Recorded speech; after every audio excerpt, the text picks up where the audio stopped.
हॉर्मुझच्या सामुद्रधुनीतून भारतीय व्यापारी जहाजांना इराणची परवानगी, भारतासाठी मोठा दिलासा. परराष्ट्र मंत्री एस जयशंकर यांची इराणच्या परराष्ट्र मंत्र्यांशी चर्चा. इराण विरुद्धचं युद्ध लवकरच थांबवणार, इराणमध्ये हल्ला करण्यासारखं ठिकाण उरलं नाही, अमेरिकेनं युद्ध जिंकलं, राष्ट्राध्यक्ष डोनाल्ड ट्रम्प यांचं वक्तव्य.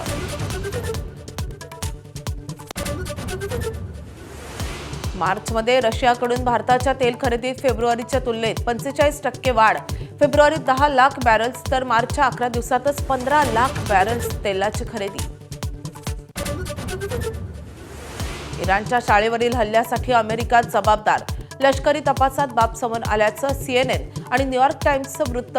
हल्ल्यामुळे 160 पेक्षा जास्त शाळकरी मुलींचा मृत्यू. संयुक्त राष्ट्रांच्या सुरक्षा परिषदेत इराण विरोधात ठराव. इराणच्या आखाती हल्ल्याविरोधातील ठराव एकमतानं मंजूर.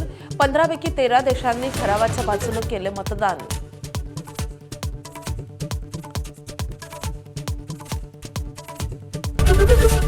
एबीपी माझा, उघडा डोळे बघा नीट.